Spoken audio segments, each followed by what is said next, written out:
அனைவருக்கும் வணக்கம். கும்பராசி அன்பர்களுக்கு 12/4/2026 முதல் 18/4/2026 வரை, பங்குனி மாதம் 29 முதல் சித்திரை மாதம் 5ஆம் தேதி வரை கும்பராசிக்காரர்களுக்கு உண்டான பலன். கும்பராசி 2ஆம் இடத்தில் அருமையான கிரகங்கள் பலத்தோடு இருக்குது. உங்கள் ராசிநாதன் 2ஆம் இடத்துல 7.5 சனி பாத சனியாக உட்கார்ந்துருக்கிறார். இருப்பினும் உங்கள் ராசிநாதன் 2ஆம் இடத்துல இருப்பது சிறந்தது. மற்ற கிரகம் 2ஆம் இடத்துல இருந்து சனி நடந்தால் அது பாத சனி. ஆனால் உங்களுக்கு பாத சனியே கிடையாது. குடும்பஸ்தானத்தில் உங்கள் ராசிநாதன் உட்கார்ந்துருக்கார். அதிலே தைரிய ஸ்தானாதிபதி செல்லக்கூடிய கிரகம் செவ்வாய், 7ஆம் அதிபதி செல்லக்கூடிய சூரியன் 2ஆம் இடத்தில், 5க்கும் 8ஆம் அதிபதி செல்லக்கூடிய புதன் 2ஆம் இடத்துல. இந்த கிரகத்தினால் நம்மளுக்கு என்ன நன்மை? முயற்சி ஸ்தானத்தில் இருக்கக்கூடிய சுக்கிரனே உங்களுக்கு வழி நடத்தி செல்லிக்கொண்டே இருப்பார். இன்னும் இன்னும் இன்னும் ஓடிக்கொண்டே இரு, நான் உங்களுக்கு கை மேல பலன் கொடுக்குறேன் அப்படின்னு சொல்லிக்கொண்டே இருப்பார். மனதில் ஒரு வேகம் உருவாகும். உடனே நேரம் காலம் தாமதம் நம்மளுக்கு பிடிக்காத விஷயம்.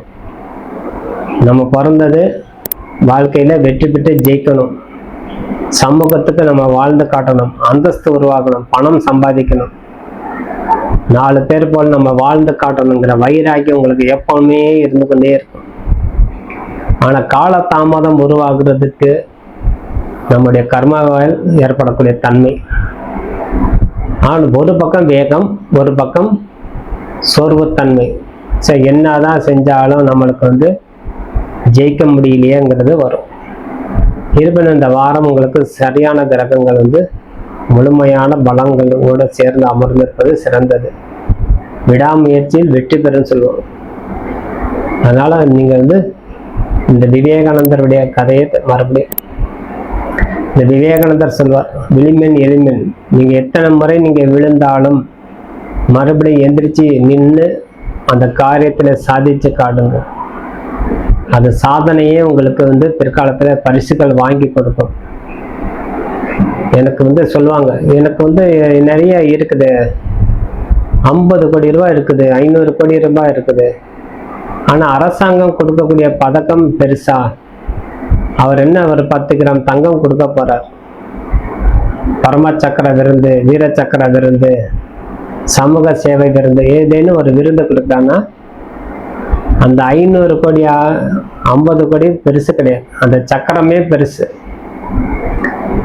ஒரு 10 கிராம் தங்கத்தோட நம்ம வாங்க முடியாதா? 500 கோடி இருக்கிறவர்கள் 5 கிலோ தங்கம் வாங்கலாம், அப்போ கூட செல்வம் குறையாது. ஆனா அந்த 10 கிராத்துக்கு நம்ம ஏன் அவ்வளவு தூரம் போய் டெல்லியில போய் ஜனாதிபதி கிட்ட பரிசு வாங்குறோம்? அதனால நம்மளுக்கு ஒரு நன்மதிப்பு உண்டாகுது சமூகத்துக்கு. அப்ப சமூக அந்தஸ்து கிடைக்குது, உலக புகழ் பெறுது, நாட்டுக்கு ஒரு பெருமை சேர்க்குது. இந்த சேவையினால் இந்த பதக்கம் வாங்கினார், இவ்வளவு காலம் உழைத்ததுக்கு உண்டான பலன் கிடைச்சது. ஆனா எத்தனை கோடி இருந்தாலும் ஒரு பதக்கம் இல்லை, ஒரு பரிசு இல்லைன்னா அது பெருமை கிடையாது. ஒரு சின்ன ஒரு தங்கம், ஒரு 10 கிராம் தங்கம் கொடுத்து ஒரு பதக்கம் கொடுக்குறாங்க, ஒரு பட்டம் கொடுக்குறாங்க, அதுதான் பெருசு. அது அரசாங்கம் மூலமா கிடைக்கக்கூடிய அங்கீகாரம். அதனால இந்த கும்பராசிக்காரர் அங்கீகாரத்தோட செயல்படுவீங்க. ஒரு பதக்கம்னா என்ன? பேரும் புகழும் அந்தஸ்து, சமூக நீதி அத்தனை கடைபிடிக்கக்கூடியவர்கள். நம்ம நிறைவான வாழ்க்கை வாழ்றோமா இல்லையோ, ஆனா அடுத்தவனுக்கு நிறைவான வாழ்க்கை நம்ம கொடுக்கணுங்கிற எண்ணம் உங்களுக்கு எப்பவுமே இருந்து கொண்டே இருக்கும். நம்ம செய்யறது நிதானம் செய்வோம், நம்ம செய்யறது சரியான முறையில செய்யறேன், ஆனா நம்மளுக்கு எந்த விதமான உபகாரம் கிடைக்கல அப்படின்னு ஒரு கவலைகள் இருக்கத்தான் செய்யும். அவ்வப்போது இதை நினைத்து நீங்க மனசோர்வு அடைந்த காலம் மிகவும் அதிகம். ஏன்னா உங்கள் ஜென்ம சனியாக இருந்த காலத்தில் அந்த மாதிரி எண்ணங்கள் உங்களுக்கு உதயத்துல இருந்திருக்கும். அதுலேயும் உங்கள் ராசியில ராகு பகவான் கூடி இருக்கும்போது உடல் ரீதியும் சற்று பாதகம் கொடுத்து கொண்டே இருப்பார். அவ்வப்போது மனசோர்வு, உடல் சோர்வு, தலைநோவு, உடல் வலி, மருத்துவ செலவு வந்து கொண்டே இருக்கும். அத்தனையும் நீங்க கடந்து ஜெயிச்சு கொண்டே இருப்பீங்க. ஆனா குடும்பம் நல்ல மேன்மை அடையும். கணவன் மனைவிக்கு உண்டான பிரச்சனை எதுவுமே இருக்காது. அருமையான காலம். பிரிஞ்சு போன குடும்பமாக இருந்தாலும் ஒன்று கூடக்கூடிய காலம். ஆக இதனால உங்களுக்கு நன்மையே உண்டாகும். கணவன் மனைவி ரொம்ப நாளை பிரிஞ்சிருக்குன்னா பேசி தீர்த்து முடிவு செய்து கொள்ளணும். கண் சம்பந்தப்பட்ட கோளாறு வராம பார்த்துக்கொள்வது சிறந்தது.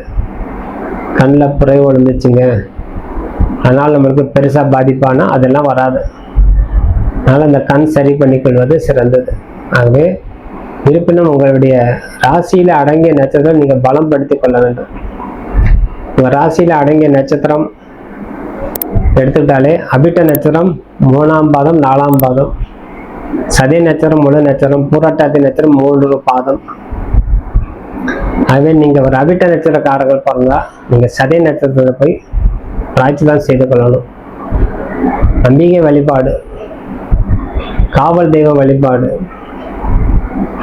அபிட்ட நட்சத்திரம் பிறந்தாலும் அம்பிகை வழிபாடு, காளியம்மன் வழிபாடு செய்த, வாராகியம்மன் வழிபாடு செய்து கொள்ளலாம், பிரத்யங்கரா தேவி வழிபாடு செய்து கொள்ளலாம்.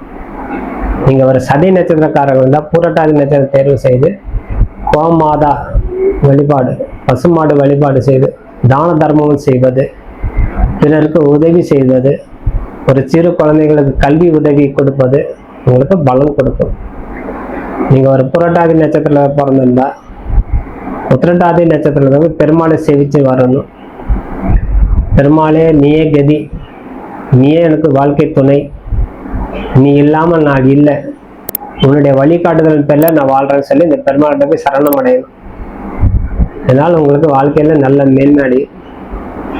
ஆகவே ஒவ்வொரு நட்சத்திரத்துக்கு உண்டான தன்மை அந்தந்த காலத்தில், அதாவது அபிட்ட நட்சத்திரக்காரர் சதயமும், சதய நட்சத்திரக்காரர்கள் புரட்டாதியும், புரட்டாதி நட்சத்திரக்காரர்கள் உத்திரட்டாதி நட்சத்திரத்தை போய் பிராய்ச்சித்தம் செய்து கொள்ளும் போது, ஒரு பொருள் வாங்கும் போது, ஒரு ஒப்பந்தத்தில் கையெழுப்பம் போது, ஒரு நிலம் புலங்கள் சம்பந்தப்பட்ட விஷயம் தீர்த்து கொள்வது, வீடு மனை வாங்குவது அனைத்தும் சுபத்தன்மையை கொடுக்கும் சொல்லி விடைபெறுகிறேன். நன்றி, வணக்கம். ஜெயபாலா. வாழ்க வளமுடன்.